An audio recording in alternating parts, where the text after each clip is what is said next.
Hello everyone. आज हम लोग डिस्कस करने वाले हैं इन्वेंट्री कंट्रोल क्या होता है। The objective of inventory control is to make a balance between sufficient stock and over stock. Inventory control का जो ऑब्जेक्टिव होता है वो बैलेंस मेंटेन करना स्टॉक का, ना तो स्टॉक ओवर स्टॉक हो, ना तो ज़्यादा स्टॉक हमारे पास पड़ा रहे, या तो शॉर्टेज ना हो जाए स्टॉक का। उसको मैनेज करने के लिए हम लोग इन्वेंट्री कंट्रोल पढ़ते हैं। ठीक है। बेसिस फॉर इन्वेंट्री कंट्रोल क्या, किस किस बेसिस पे हम लोग इन्वेंट्री को कंट्रोल करते हैं, सो दैट अंडर स्टॉक और ओवर स्टॉक का सिचुएशंस अराइज ना हो बिजनेस के अंदर। इन्वेंट्री कंट्रोल का जो है bye setting quantity level set करके, या on the basis of relative classification using ratio analysis और फिजिकल कंट्रोल। ये चार बेसिस की हेल्प से हम इन्वेंट्री कंट्रोल को कैसे करते हैं, अंडर स्टॉक और ओवर स्टॉक से बचाते हैं। ठीक है। तो बाय सेटिंग क्वांटिटी लेवल की हेल्प से हम लोग फाइंड करते हैं रीऑर्डर लेवल। रीऑर्डर लेवल कहने का मतलब कितना क्वांटिटी हमारे पास रॉ मटेरियल का अवेलेबल होगा तो वो हम ऑर्डर प्लेस कर देंगे। वो किस तरीके से हम लोग फाइंड करते हैं, रीऑर्डर लेवल के हेल्प से हम लोग फाइंड करते हैं कि उस पार्टिकुलर लेवल पे जैसे ही हमारे पास रॉ मटेरियल आएगा हम लोग सप्लायर को ऑर्डर प्लेस कर देंगे। वो किस तरीके से फाइंड करते हैं, reorder level, when to place order to supplier. Maximum level कहने का मतलब क्या चीज़ हो गया कि कितना मैक्सिमम स्टॉक हम लोग को रखना चाहिए रॉ मटेरियल का। वो किस तरीके से फाइंड करते हैं, मैक्सिमम स्टॉक लेवल के फॉर्मूला से। मिनिमम लेवल हेल्प करता है फाइंड करने में कि कम से कम कितना स्टॉक होना चाहिए, कम से कम कितना स्टॉक होना चाहिए रॉ मटेरियल का। वो मिनिमम लेवल से हम लोग फाइंड करते हैं। एवरेज लेवल कहने का मतलब है कि एवरेज इतना होना चाहिए, ना मैक्सिमम इतना हो।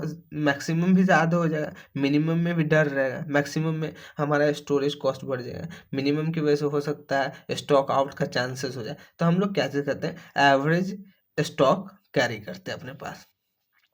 तो वो किस तरीके से फाइंड करते हैं कितना यूनिट हम लोग कैरी करेंगे बिजनेस के अंदर, मैक्सिमम कितना कैरी करना है, मिनिमम कितना कैरी करना है, एवरेज कितना कैरी करना है, वो किस तरीके से फाइंड करेंगे, बाय सेटिंग क्वांटिटी लेवल की हेल्प से। दूसरा, on the basis of relative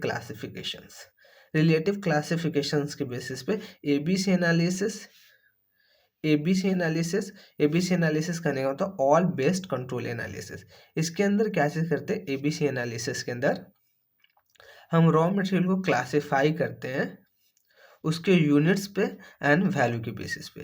एक कैटेगरी में वैसे रॉ मटेरियल को डालते हैं जिसका यूनिट कम है बट वैल्यू ज़्यादा है। बी कैटेगरी में मॉडरेट वाले को डालते हैं जिसका वैल्यू भी मॉडरेट है, यूनिट भी मॉडरेट है। सी कैटेगरी वाले में वैसे रॉ मटेरियल को डालते हैं जिसका जिसका क्या चीज़ है, वैल्यू एकदम नेग्लिजिबल है बट क्वांटिटी हाई है। वेद एनालिसिस कहने का मतलब वाइटल, एसेंशियल, डिजायरेबल। वाइटल में वैसे स्पेयर पार्ट्स को डालते हैं जिसकी वजह से कैसे होगा, प्रोडक्शन लॉस हो जाएगा। एसेंशियल्स में डालते हैं वैसे को डालते हैं जिसकी वजह से सब स्टैंडर्डाइजेशन होगा प्रोडक्ट का। डिजायरेबल क्या चीज़ है, ऑप्शनल नेचर का है, न तो इसकी वजह से प्रोडक्शन लॉस होगा न तो इफिशियंसी डिक्रीज, सब स्टैंडर्ड्स बनेगा। ठीक है। तो डिजायरेबल कैटेगरी में वैसे स्पेयर पार्ट को डालते हैं। HML high cost, medium cost and low cost के नाम से जानते हैं एचएमएल एनालिसिस को। इसमें जो हम लोग क्लासिफाई करते हैं मटेरियल को उसके कॉस्ट पर यूनिट के बेसिस पे। जिसका कॉस्ट पर यूनिट ज़्यादा है उसको प्रॉपर तरीके से मॉनिटर करते हैं रीऑर्डर लेवल सेट करके। मीडियम कॉस्ट वाले को उससे कम, लो कॉस्ट वाले को उससे कम उस पर देख रेख करते, उसका उससे कम देख रेख करते हैं। एफएसएन एनालिसिस करने का मतलब फास्ट मूविंग, स्लो मूविंग या non fast moving, slow moving and non moving goods हो गया। उसको क्लासिफाई करते हैं कि कौन सा गुड्स फास्ट मूविंग, कौन सा गुड्स जल्दी बिक रहा है, कौन सा रॉ मटेरियल जल्दी बिक रहा है, कौन सा रॉ मटेरियल जल्दी नहीं बिक रहा है। वो किस तरीके से हम लोग क्लासिफाई करते हैं, एफएसएन एनालिसिस करके।